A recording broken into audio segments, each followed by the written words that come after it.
반가. 안녕하세요. 박용덕입니다. 2023년 제34회 공인중개사 시험대비 모의고사 해설 강의입니다. 메가랜더 제1회 모의고사 마지막 시간 31번부터 40번까지 살펴보겠습니다. 자, 먼저 31번입니다. 틀린 것은 했는데 1번 택지개발 촉진법에 따라 조성한 택지를 공급받을 수 있는 권리에 관한 매매계약을 체결한 때에는 계약일로부터 30일 이내에 신고해야 된다. 30일 이내 신고입니다. 우리 암기 프린터 12번에 보면은 건공도시 빈산주택 8개 법률에 의한 공급계약 신고해야 됩니다. 건축물 분양에 관한 법률, 공공주택특별법, 도시개발법, 도시 및 주거환경정비법, 빈집 및 소규모 주택 정비에 관한 특례법, 산업입지 및 개발에 관한 법률, 주택법, 택지개발 촉진법입니다. 건공도시, 빈산주택, 암기 프린터 12번에 있습니다. 이 공급계약도 신고해야 되고 공급계약을 통해서 취득했으면 이것을 전매할 때도 부동산거래 신고해야 됩니다. 2번 맞고요. 3번은 증여계약을 체결한 경우 신고할 필요가 없다. 매매계약만 신고합니다. 교환계약도 신고하지 않습니다. 4번이 틀렸네요.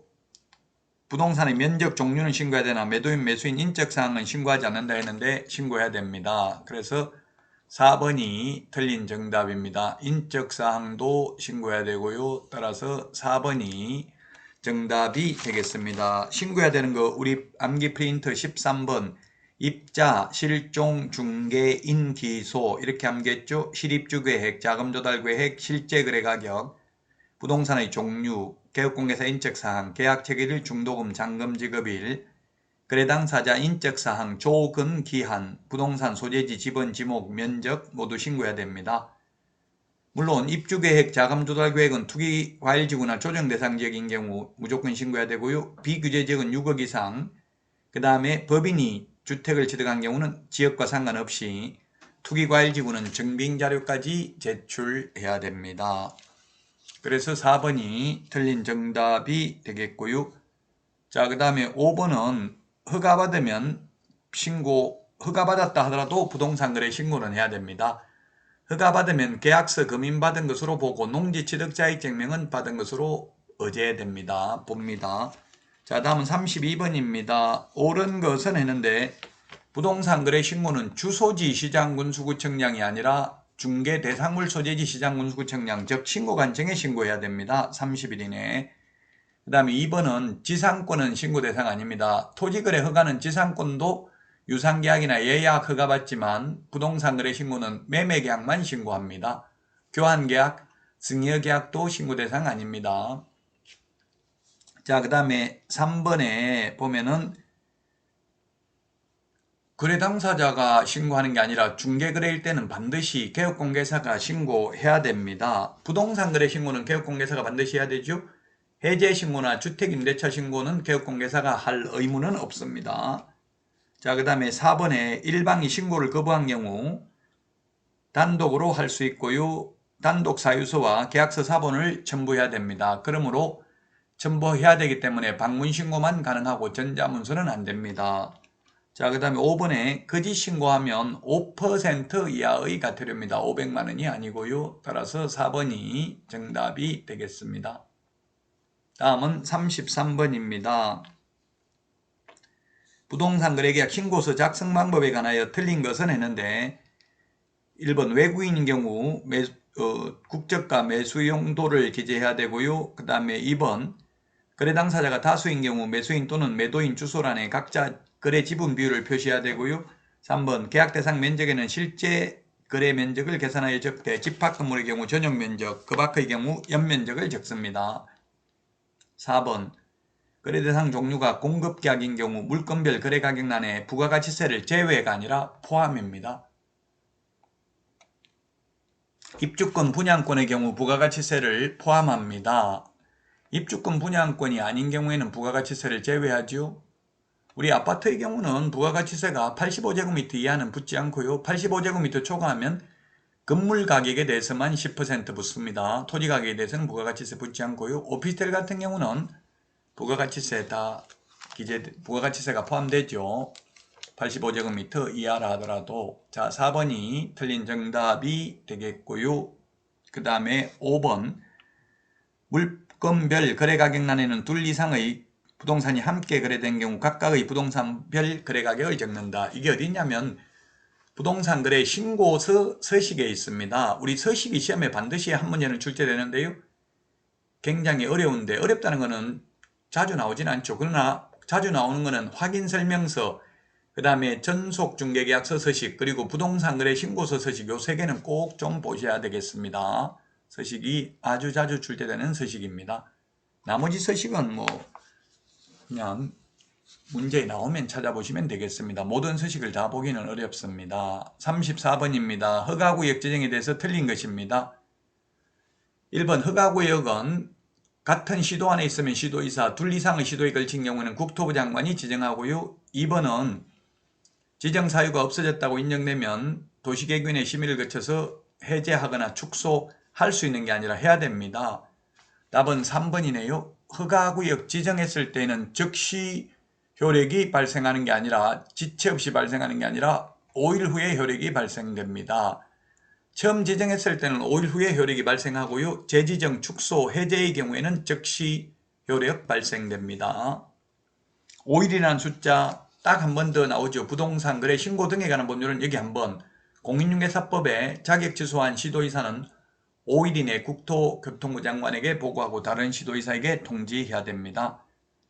자, 4번 재지정의 경우만 의견 청취합니다. 재지정만, 오직 재지정만 의견 청취합니다.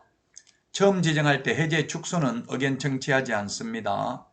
5번 허가구역 지정 공고 내용을 통지받은 시장군수구청장은 지체 없이 그 공고 내용을 허가구역을 관할하는 등기소장에게 통지하고 지체 없이 7일 이상 공고하고 15일간 일반이 열람할 수 있도록 해야 됩니다.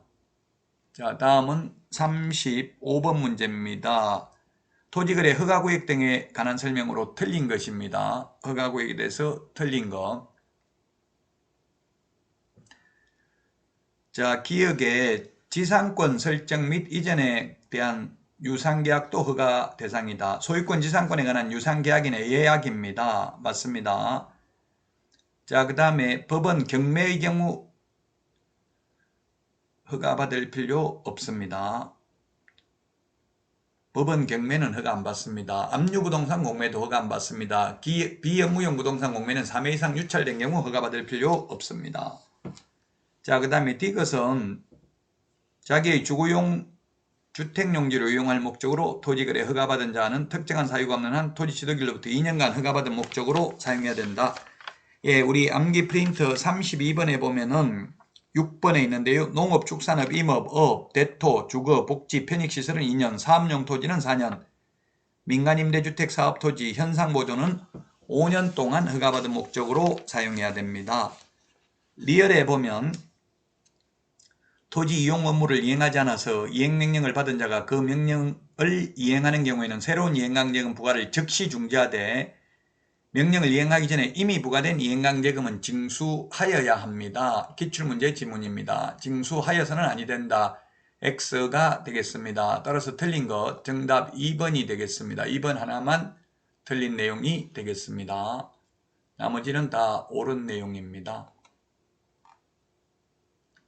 자, 다음은 36번 문제 보도록 하겠습니다. 외국인 특례, 우리 암기 프린터는 27번에 있습니다. 틀린 것은 했는데 일단 답은 3번입니다. 우리나라 기출문제 지문인데요. 모든 법령에서 신고 위반해가지고 벌금 부과하는 것은 없습니다.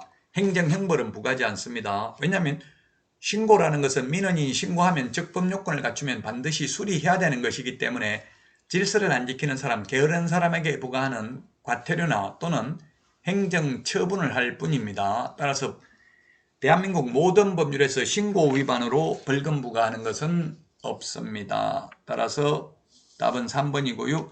자, 그 다음에 1번은 국제기구도 외국인 등에 해당됩니다. 그 다음에 계약일로부터 60일 이내에 신고해야 됩니다. 단 매매계약은 특례가 적용되는 게 아니기 때문에 30일 이내고요. 교환계약이나 증여계약은 60일 이내에 신고를 해야 됩니다. 3번이 답이고요. 4번은 4번 이게 뭐냐면 외국인이 매매계약을 체결해서 30일 이내 신고를 했다면 외국인 특례에 의해서 또다시 60일 이내 신고할 필요 없다는 이야기입니다. 5번에 군문자야 우리 암기 프린트 27번에 보면은 4개는 미리 허가받아야 되죠. 군사기지 및 군사시설보호구역, 문화재보호구역, 자연환경보전법에 의한 생태경관보전지역, 야생생물특별보호구역에서는 미리 허가받아야 되고요. 허가 안 받으면 2년 이하의 징역이나 2천만 원 이하의 벌금입니다. 허가 신청하면 15일 이내에 허가 또는 불허가 처분을 해야 됩니다. 따라서 3번이 정답이 되겠습니다. 다음은 37번입니다. 분묘와 관련된 내용으로 옳은 것입니다. 1번 평장, 암장되어 있는 경우 봉분이 위로 불룩하게 올라와 있어야 이게 분묘로 인정되죠. 평평하게 묻어놓은 경우, 암매장한 경우 분묘기지권 인정되지 않습니다. 유골, 시신이 존재하지 않는 경우에도 분묘기지권 인정되지 않습니다. 가묘, 예장, 분묘기지권 인정되지 않습니다. 2번 가족묘지 일기 및 그 분묘 시설물의 총 면적은 합장하는 경우에는 20제곱미터까지 가능하다 했는데 요거는 기출문제 지문인데요. 사실은 조금 바람직하지는 않습니다. 이게 물론 답은 15제곱미터인데요. 이게 왜 바람직하지 않냐면 가족묘지라고 돼 있는 기출문제 이렇게 나왔습니다. 기출문제 자체가 조금 바람직하지 않았어요. 가족묘지는 사실은 100제곱미터 이하입니다. 가족묘지 안에 들어가는 분묘 1개의 점유 면적이 10제곱미터, 합장은 15제곱미터거든요. 근데 기출문제 지문인데 조금 2번은 매끄럽지는 않죠. 기출문제 자체가. 가족묘지는 100제곱미터 이하고 가족묘지 안에 들어가는 분묘 1개의 점유 면적은 10제곱미터, 합장은 15제곱미터입니다. 묘지하고 분묘하고 다르다는 이야기입니다. 분묘는 시신이나 유골을 안장하는 시설이고 묘지는 분묘를 설치하는 구역입니다. 우리 공동묘지 하면 여러 개의 분묘가 들어갈 수 있는 것이죠. 그래서 2번도 물론 틀리기는 했지만 기출문제 지문 그대로인데요. 매끄럽지는 않은 지문이 되겠습니다. 기출문제 자체가 100% 완벽하지는 않습니다. 4번 평장, 암장의 경우에는 분묘기지권 인정되지 않는다.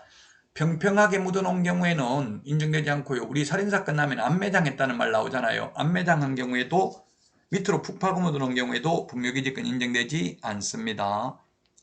4번 최종적으로 연장받은 설치기간이 끝난 분묘의 연고자는 설치기간이 끝난 날로부터 1년 이내에 설치된 시설물을 철거해야 된다. 예, 1년 시험에 많이 출제됐습니다. 6개월 X, 2년 X. 이거 안 하면 처벌 규정은 시험에 안 나왔는데요. 이행강제금 1년에 500만원씩 2회 범위 내에서 계속 반복 부가징수할 수 있죠. 분묘 설치 기간은 30년이고요. 한 번 연장하면 60년입니다. 한 번만 연장할 수 있죠. 그 60년 만약 끝났다면 1년 안에 시설물을 철거해야 됩니다. 근데 이거 아직 처벌받은 사례도 없죠. 왜냐하면 2001년 1월 13일 시행했는데 앞으로 2061년 이후나 되어야 처벌을 할 거니까 아직까지 처벌 사례는 없습니다. 5번입니다. 토지 소유자의 승낙 없이 다른 사람 소유의 토지에 자연장을 한 자는 토지 소유자에 대하여 시효 취득을 이유로 자연장의 보존을 위한 권리를 주장할 수 있다 했는데 없습니다. 법 27조 4항에 있는데 이게 뭐냐면 2001년 1월 13일 장사 등에 관한 법률 이후에 설치된 분묘는 시효 취득이 인정되지 않는다는 이야기입니다. 남의 땅에 묘를 설치했다 하더라도 이 자연장이라는 말 자체가 장사 등에 관한 법률에서 생긴 용어죠. 자연장이란 뭡니까? 자연장은 골분이 뭐예요? 화장해가지고 뼈의 가루를 화초, 잔디 등의 밑에다가 30cm 이상 파고 생화학적으로 분해가 가능한 용기에 담아서 묻어서 장사하는 것을 자연장이라고 합니다. 다음은 38번 문제 보도록 하겠습니다. 농지법입니다. 농지는 경자 유전의 원칙이기 때문에 농사를 지을 사람 아니면 농지를 취득하지 못하는 게 원칙입니다. 자, 그 다음에 8년 이상 제촌 작용하다가 이농하는 경우에는 10,000제곱미터까지만 소유할 수 있습니다. 그 다음에 상속받은 경우에도 비농업인이 상속받는 경우에도 10,000제곱미터 이하 소유할 수 있죠. 주말 체험용농은 1,000제곱미터 미만 소유할 수 있습니다. 그 그 다음에 3번 농지취득자격증명은 소유권 이전 등기 시 첨부해야 될 서류이며 효력 요건은 아니다. 판례입니다. 공법 판례가 시험에 나온다면 거의 이게 유일하죠. 농지법이니까 공법이죠. 예, 맞습니다. 계약 효력 요건은 아니고요. 법률행위 효력 요건은 아니고 소유권 이전 등기할 때 첨부해야 될 서류입니다. 그 다음에 농지 임대차는 서명계약을 원칙으로 하고요. 그 다음에 최단기 존속기간은 3년이고요. 예외적으로 5년도 있습니다. 다년생 식물 재배지, 임찬이나 비닐하우스, 작물 재배사 등을 설치한 경우는 5년이 되겠습니다. 5번 허가받으면 농지취득자격증명 발급을 요한다. 허가받아도 X죠. 허가받으면 농지법 제8조에 의한 농지취득자격증명 받은 것으로 보고 부동산 등기특별조치법 제3조에 의한 계약서 금임 받은 것으로 봅니다. 다만 허가받아도 부동산 거래 신고는 해야 됩니다. 39번 틀린 것인데 주택은 인도, 이사가 되겠죠. 주민등록, 전입신고죠. 하면 다음날 대항력이 생기고요. 상가는 인도받고 사업자 등록 신청하면 다음날 대항력이 생깁니다. 주택은 2기의 차임액이 연체되면 갱신요구 거절할 수 있고요. 상가는 3개의 차임액이 연체되어야 계약갱신요구를 거절할 수 있습니다. 물론 거절할 당시에 연체되어 있어야 되는 건 아닙니다. 2개의 차임액에 이르도록 연체한 적이 과거에 있으면 가능합니다. 이미 신뢰관계가 깨졌기 때문에 그렇죠. 3번 임차인 사망 시 사실혼 배우자 임차권 승계제도는 주택, 상가 모두 인정된다. 상가는 인정 안 됩니다. 우리 시험 범위에 들어가는 거 사실혼이 보호되는 건 오직 주택만 보호됩니다. 주택만. 왜냐하면 주택은 의식주는 해결해야 되잖아요. 최소한 의식주는 해결해야 되니까 반드시 있어야 되고요. 상가는 없어도 되잖아요. 그래서 3번이 틀린 정답이고요. 4번은 임차권 등기 명령 제도는 주택과 상가 모두 인정된다. 그렇습니다. 임차권 등기 명령은 모두 인정되고요. 그 다음에 주택, 상가 모두 계약갱신 요구권 인정됩니다. 인정은 되는데 주택은 1회에 하나여 요구할 수 있고요. 상가는 최초 임대차 기간을 포함한 전체 임대차 기간이 10년을 초과하지 않는 범위 내에서 계약갱신 요구할 수 있습니다. 자, 마지막 40번 문제 보겠습니다. 옳은 것은 했는데 1번 경매개시 결정 등기되어도 채무자에게 경매개시 결정이 송달되지 아니하면 압류 효력은 발생하지 않는다 했는데 송달이 되거나 경매개시 결정 등기 둘 중에 하나 먼저 된 게 되면 압류 효력이 발생합니다. 자, 그 다음에 경매 신청이 취하되면 압류 효력은 소멸됩니다. 그래서 X고요. 자, 그 다음에 농지취득자격증명은 매수 신고 시에 제출하는 게 아니라 매각 허가 결정일까지 제출하고요. 4번 매수보증금은 매수 신청 가격이 아니라 최저 매각 가격의 10분의 1입니다. 최저 매각 가격의 10분의 1입니다. 요게 시험에 가장 많이 출제됐습니다. 4번이. 암기 프린트 56번에 맨 밑에 10분의 1에 동그라미 1번에 있습니다. 정답은 5번이 되겠네요. 매각 허가 결정이 확정되면 법원은 대금 지급 기일이 아니고 기한을 정하여 매수인과 차순위 매수신고인에게 통지하고 매수인은 그 기한까지 매각 대금을 지급해야 됩니다. 매각 대금을 내는 순간 등기 없이도 소유권을 취득하게 됩니다. 원래 민법 186조는 법률행위로 인한 물권 변동 효력은 등기해야 되지만 이건 민법 187조가 적용되죠. 상속, 경매 등의 경우 등기 없이도 소유권을 취득합니다. 여러분 수고 많으셨습니다. 점수가 잘 안 나왔다 하더라도 실망하지 마시고요. 끝까지 최선을 다하셔서 꼭 합격하시기를 기원하고 해설 강의를 모두 마치도록 하겠습니다. 안녕히 계십시오. 안녕.